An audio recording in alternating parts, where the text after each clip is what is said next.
అందరికీ నమస్కారం. ఒంటరిగా ఉండడంలో సౌకర్యంగా ఉండగలిగిన వ్యక్తే ప్రపంచాన్ని సరిగ్గా అర్థం చేసుకున్నవాడు. ఒంటరితనాన్ని లోన్లీనెస్ గొప్పదిగా చెప్పడం కాదు. ఎప్పుడూ ఇతరులపై ఆధారపడకుండా తనతో తాను సంతోషంగా ఉండగలిగే వ్యక్తి నిజమైన జీవితాన్ని అర్థం చేసుకుంటాడని చెబుతుంది. జీవితంలో అందరూ ఎప్పుడూ మనతో ఉండరు. కొంతమంది అవసరం ఉన్నప్పుడు మాత్రమే వస్తారు. అవసరం తీరిన తర్వాత దూరం అవుతారు. ఈ నిజాన్ని అర్థం చేసుకున్న వ్యక్తి ఒంటరిగా ఉన్నా బాధపడ్డు. తన సమయాన్ని తన ఎదుగుదల కోసం ఉపయోగిస్తాడు. ఒంటరిగా ఉండటం వల్ల మనం మన గురించి బాగా తెలుసుకుంటాం. మన బలాలు, బలహీనతలు, లక్ష్యాలు, తప్పులు ఏమిటో ఆలోచించే అవకాశం లభిస్తుంది. మంచి పుస్తకాలు చదవడం, కొత్త విషయాలు నేర్చుకోవడం, ధ్యానం చేయడం, నైపుణ్యాలు పెంచుకోవడం వంటి పనులు చేయగలుగుతాం.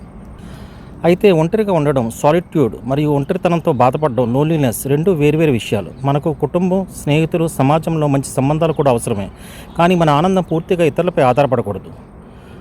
మీ ఆనందం మీలోనే ఉండాలి. ఇతరులు లేకపోయినా ఆత్మవిశ్వాసంతో జీవించడం నేర్చుకోవాలి. ఒంటరిగా ఉన్న సమయాన్ని స్వీయ అభివృద్ధికి ఉపయోగించుకోవాలి. జీవితంలోని వాస్తవాలను అంగీకరించి ముందుకు సాగాలి.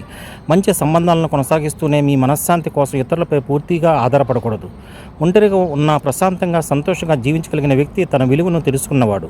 అతని ప్రపంచం ఎలా ఉందో అర్థం చేసుకొని ఇతరులపై పూర్తిగా ఆధారపడకుండా ధైర్యంగా జీవితాన్ని ముందుకు నడిపించగలుగుతాడు.